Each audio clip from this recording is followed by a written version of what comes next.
Alright, today my refutation speech will be about the effects social networking has on our society.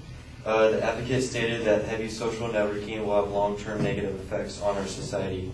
There are secondary points for that excessive social networking slows down the healthy growth and development of social skills in young users, and that excessive use of social media also affects adults due to modifying social norms, values, and behaviors.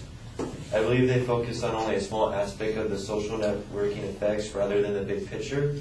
The positive effects of social networking outweigh the negatives in a variety of ways. I will try to disprove their secondary claims by providing my own. Some of the positive effects of social networking include being able to connect to old and new friends, spending time online picks up technical skills that are needed in today's society, and it enables the socially challenged to find their own way of expressing themselves without leaving their comfort zone. With the widely used social network Facebook, it allows people of all ages to create their own profile page, listing any info they wish to share, including some of their favorite movies, bands, or anything else they want. It also enables you to add friends, and you can communicate with them by commenting on one of their statuses or posts on their wall. Facebook also has a chat feature which is similar to instant messaging.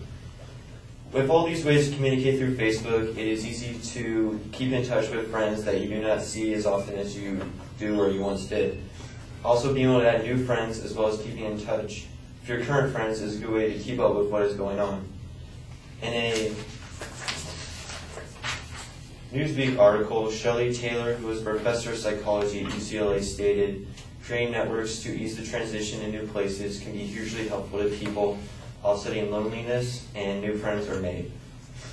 Another positive effect of social networking is that it improves technical skills among the young users who use it. This is refuting the advocate's first point that social networking slows child development. In today's society, the need to operate a computer is almost vital. According to an August 2010 article from the Pittsburgh Tribune, today's jobs require computer skills. Employers are saying it and job seekers are quickly figuring it out. But some older Americans still lack experience with programs such as Microsoft Word, emailing, and searching the internet. With the need to be able to operate a computer efficiently, the use of social networking among younger kids is a good way to build their skills. In a 2009 Washington Times article, researchers at USC and Berkeley were observing the use of social networking. The study looked at more than 5,000 hours of online observation and found that the digital world is creating new opportunities for young people to grapple with social norms, explore interests, develop technical skills, and work on new forms of self-expression. From the same article, the leader of the study, Mizuko Aito, had this to say, "There are myths about kids spending time online that is dangerous or making them lazy, but we found that spending time online is essential for young people to pick up on the social and technical skills they need to be competent citizens in the digital age. With so many jobs today that require some type of computer skills, the use of social networking is a good way to prepare young people one day to occupy these types of jobs." The third reason social networking has a positive effect is that it helps the socially challenged people be more comfortable. Many people have a hard time making conversation in social settings such as a classroom or party. These people want to talk and communicate with other people, but the prospect of talking face-to-face can be frightening.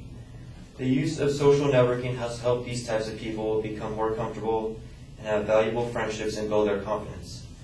Facebook even tries to help people build more friends with having suggestions of people you may know on Facebook. This makes it easy for people to make connections. The article, "Why the Positive Effects of Internet Use Outweigh the Bad," on healthguidance.org says, "Taking away the physical element to begin with may even make the relationship less shallow." In conclusion, I believe that social networking has more positive effects than negative ones. Some of these include connecting with old and new friends, spending time online picks up technical skills that can be useful later in life, and helps the socially awkward find their voice. Thank you.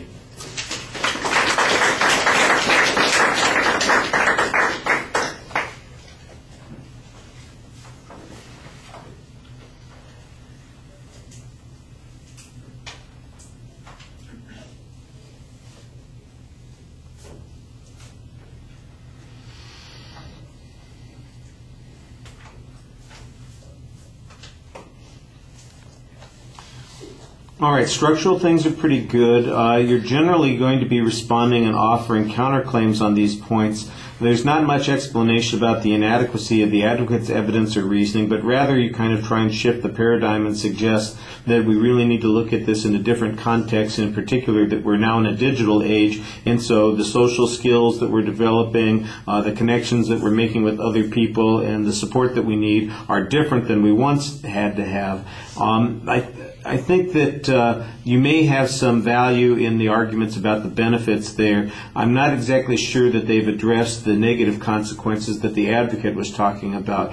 It's hard to have the unbalanced result without looking at the advocate's arguments originally and in their context. But you did a nice job, for instance, advocating the points that you're presenting. The contrasts, like I said, are usually on the general points rather than on the specifics of the advocate's evidence and reasoning. And if I think if you'd focus a little bit more on some of the grounds and warrants that the advocate presented and then made your argument, it would be easier to see why your position seems to be the valid one. I like some of the evidence that you cited. It does seem to address some of those issues. There are a couple of quotes that are sort of general, but the one that you had at the end of the second point talked about how the digital age is really changing the social skills that kids need, and I thought that that one was maybe the most effective summary of the argument that you had. Your delivery is a little bit dry. You could use a little more energy, a little more audience contact, but the summary was very good. Thank you.